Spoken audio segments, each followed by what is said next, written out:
Sergio here, Max Business Profits. I want to talk to you a little bit today about your ideal client. When I started my business, no one ever told me I needed to know who my ideal client was. I figured, I'll build it and they will come, right? Good products, good services, good prices, good location. In those early days, my ideal client was anyone who had a pulse and would pay me. Needless to say, that turned out not to be the best answer.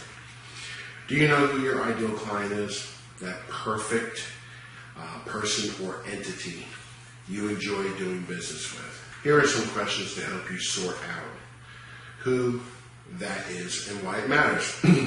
Knowing the answers to these questions will help your business be more successful and will help you sleep better at night. Both desirable goals. So, let's dive in. Why does it matter that you know who your ideal client is? Okay? Knowing who you work with as specifically as possible does three major things for you. It makes your marketing message clearer. It fills your pipeline with better qualified leads. It helps your potential clients self-identify, and so they are more likely to approach you. So, does it really make that much of a difference to know these things? Absolutely. Absolutely. In my own coaching practice, it's critical that my clients know who they're marketing to. Yes, it can make a huge difference, in short. It gives you confidence that is attractive to your potential clients. You can screen prospective clients better, so you end up working with the people who are a good fit, not just anybody who, if you hold a mirror underneath their nose, you can see the fog on a mirror. That's not necessarily a good client. All that in turn makes you more successful when you do all those things. As a bonus, you'll have more fun, and so will they. They'll enjoy working with you as much as you enjoy working with them. How do you figure out who that person is? Well, your ideal client can evolve over time. But here is something to ask yourself before we dive into this a little further.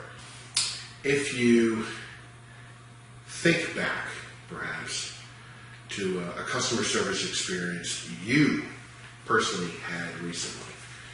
So, what did you like about that experience? What did you not like about that experience? Okay? Who do you enjoy doing business? Get out a piece of paper, list those traits. A good customer service might be one of those things: friendly, knowledgeable, expert, understanding, listener. Okay? These are traits that make us feel good to do business with people, right? How about describe the place they physically do business? Was it convenient? Was it online? Was it comfortable? Was it a good part of town? Was it easily accessible? Those are important things as well. What does the business do? Shoe repair? Seamstress? Pool cleaner? Okay. Describe their staff. Staff is well-trained, polite, professional, attentive. How do you feel when you do business with them? Do you feel taken care of? Do you feel seen? Do you feel heard? Are you treated like a VIP? Right? Think about a client you've done business with now. Think about a client you've done business with now. Where you were the goods provider or the service provider. Okay? If you're new to business, don't worry about it. If you haven't had many clients yet, don't worry about it. Pick one client you really enjoy working with as a model for answering the following questions. If you've been in business for a while, pick your favorite client, not just clients who just seem like they're good enough. Remember, we're looking for your ideal client, not just a client you think you can get. Big difference, okay? So, now you're going back to somebody you worked with before. What traits did they possess? What do you like about working with them? Are they kind? Are they funny? Are they quick? Are they smart? Are they knowledgeable? Are they polite? Considerate? grateful to work with you? You know, motivated? I can tell you, one of the things in my business that if my clients are not motivated, I don't want to work with them. There's a lot of reasons behind that. I can't give you your motivations to why your business needs to succeed. You've got to know the reasons for that. What did you like about doing business with them? Getting back to your own clients. Did they pay on time? Okay, were they open to feedback? How about we consider a few other logistics about that person, you know, who's been a good customer for you? How old are they? You know, what's their age demographic? What's their gender? Do you work better with men? Do you work better with females? You know, do they need to be local? Did they pay you on time? Do they express gratitude for working with you? I know I like to hear it, right? I'm sure you do too. Do they recommend you to others? That's a biggie. You know, if you work with people, you want them to tell the people what a great job you do, right?